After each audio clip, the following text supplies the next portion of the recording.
Исәнмесез, эфирда яңалыклар чыгарылышы, студияда Лилия Гатина, алга таба кайбер темалар турында. Проводка, вентиляция һәм газ җиһазларының торышын гадәттән тыш хәлләр министрлыгы хезмәткәрләре Рябинушка бизәсендә профилактик рейд үткәрделәр. Автомобильләр, станоклар, авиация 26 сентябрьдә Россиядә машина төзүчеләр көнен билгеләп үтәчәкләр. Соңгы тәүлектә Татарстанда яшәүче 57 кешедә COVID-19 диагнозы расланды. Шулда узган тәүлектә коронавирусның тагын 7 яңа очрагы теркәлде. Шулай итеп, 24 сентябрьгә Татарстан буенча коронавирус белән авыруның барлыгы 23059 очрагы билгеле. Аларның 23059-ы терелгән, 36-сы узган тәүлектә. 68-нче микрорайонда яшәүчеләр шәхси секторны законсыз төзелештән саклап кала алды. Исегезгә төшерәбез, узган елда бу биләмә аукционда күп фатирлы йорт төзелеше өчен сатылган иде. Бу шәхси йорт хуҗаларында канәгатьсезлек тудырды. Шулар җирне мондый үзгәрешләргә каршы чыгыш ясадылар һәм сату законны бозып уздырылды дип белдерделәр.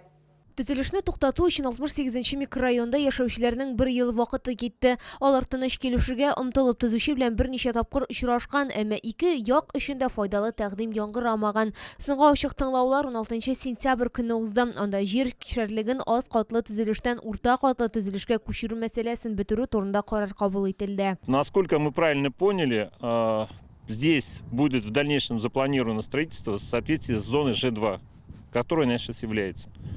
28 сентября мы записаны на прием к нашему уважаемому Салаху Фариду Шавкатовичу, где будут обсуждать вопросы дальнейшего благоустройства данной территории, возможно строительства, если это здесь будет возможно.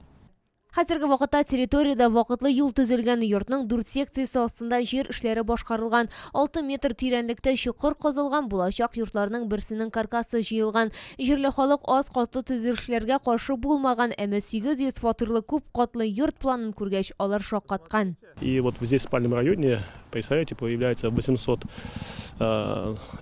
400 молодежных семей в однокомнатных квартирах, а цокольный этаж сдается в коммерческую, значит, в аренду как коммерческая недвижимость. То есть здесь хотели они сделать алкомаркет какой-то поставить, аптеку какую-то по его плану, хотели сделать развивающийся центр для малышей, ну то есть все платное, соответственно.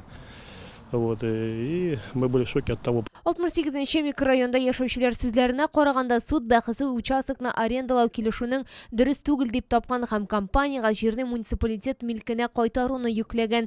Билгеле, бу тик төзүче атна ахырына төзелешне сүтәргә вәгъдә иткән. Ул участокны беренче ел хәленә кайтарачак. Төзелеш компаниясында комментарийлардан баш тарттылар. Лилия Гатина, Руслан Бикмухаметов, Айдар Мусин, яңалыклар. Янгыннар саны кимеми, салкыннар башлангач, күпләр җылыткычларны кабыза, мичләрне җылыта, газ плитәләрен кабызып калдыра. Күзәтчелек эшчәнлеге инспекторлары Рябинушка бистәсендә тикшерү белән чыкты.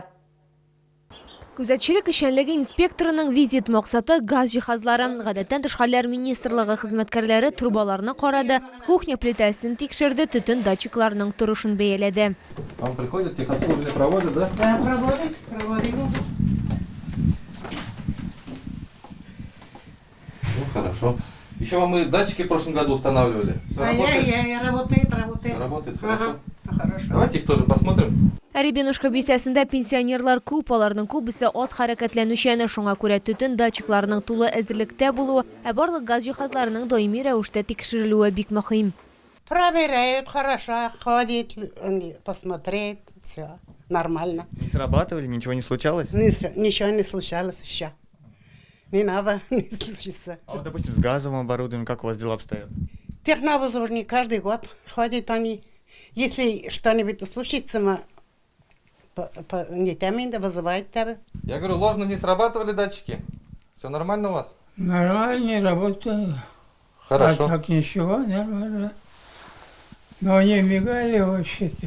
Гадәттән тыш хәл министрлыгы хезмәткәрләре сүзләренә караганда, исселек бетүгә дә карамасан, бакча ширкәтләрендә һәм бистәләрдә янгын чыгу куркынычы бетмәде. Ми җиһазларының һәм җылылык системаларының дөрес кулланмау аеруча хәвеф тудыра. Шуңа күрә халык белән аңлату әңгәмәләре үткәрү бик мөһим. Как правило, осенью количество пожаров увеличивается. Это связано с наступлением отопительного периода. То есть не все успевают техобслуживание провести. С целью исключения пожаров. А вот, допустим, в дачных сообществах из-за чего в основном пожары случаются? В дачных сообществах, проведя анализ, так можно сказать, вот в большинстве случаев горят бани, и нарушение, отсутствие или несоответствие отступок. Рейд барышында біз бірнеше йортны қарадық, датчиклар нормада болып шықты, жиһазлар бойынша шілтелер тумады. Лилия Гатина, Руслан Бекмухаметов, Ленар Султанов, жаңалықлар. Автомобильлер, станоклар, авиация. 26 сентябрьда Россияда машина түзушілер күнін белгілеп өтешеклер. Бұл тармақның тарихы yüzlerce yılдан артып кете. Машина түзілішіне басу машинкаларда, тігірменлерді, бейлеу жайланмалары да кіре. Тек уйлап табышылар һәм әлгі үлке қызметкерлері хұрметіне бұда табар тек СССРда ғана раслана. Совет шурында бұл күні тантаналы митинглар үткерлі, хәзіргі вақытта бейрем шаралары ұйыштырыла һәм тармақ қызметкерлерін хөрмәтлиләр. Шалда иң яхшы машина төзүчеләрне тантаналар сарайында бүләкләделәр. Бүләкләнүчеләрнең һәрберсе машина төзелеше өлкәсе хезмәткәрләре, күбесе шалы заводларында хезмәт куя һәм шәһәрнең технологик үсешенә зур өлеш кертә. Я считаю, во-первых, эту награду, это награда моего коллектива, в первую очередь, это мои подчиненные непосредственные, люди, которые работают со мной уже много лет. Это мой коллектив, мой руководитель. Это общая награда. Хочу поздравить городов жителей и камазовцев с праздником машиностроения и пожелать им всем здоровья, крепкого и благополучия. Шәһәр мэры Наил Мәгъдиев тантаналы рәвештә 18 медаль тапшырды. Очень хороший и приятный праздник, когда лично мэр города вручает награды сотрудникам машиностроительной отрасли.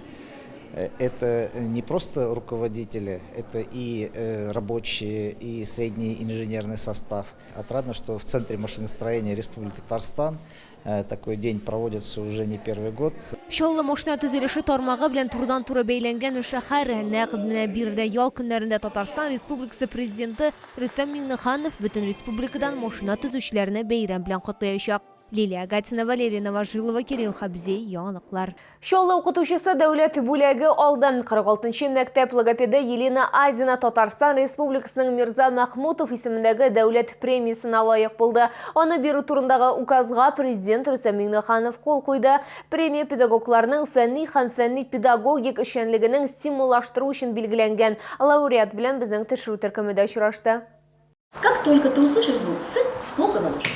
Елена Азина педагогикада 30 елга якын һәм шуның 20 елдан артыгын ул балаларда сөйләм телен үстерүгә багышланган. Шулай ук логопедиядан тыш шалалы нейропсихологияны өйрәнә һәм үз тикшерүләренең нәтиҗәсен эшчәнлегендә куллана. Когда мы включаем нейропсихологические методы коррекции, мы работаем не только с речевым развитием детей, мы работаем и над зрительно-пространственным блоком, мы работаем и над вниманием, и над памятью. Елена Азина хезмәт сөючән һәм яхшы педагог дип билгеләп үтә хезмәттәшләре. Мәктәп директоры сүзләренә караганда шаллы премияны лаеклы алды. Ул балалар белән генә түгел, китаплар белән дә күп вакытлар үткәрә. Она работает уже в этой школе с 1997 года.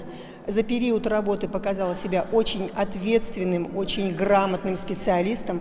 Очень много уделяет внимания своей научно-исследовательской работе.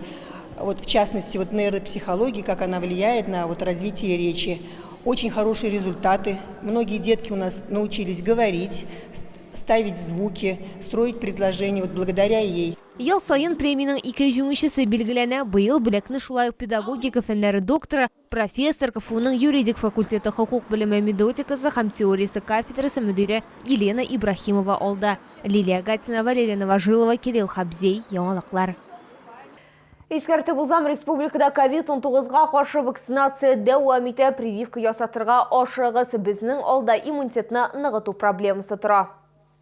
Бу сезгә җиткерәсе соңгы мәгълүматыбыз иде. Мин Лилия Гатина, сезнең белән сау булашам, исән-имин булыгыз.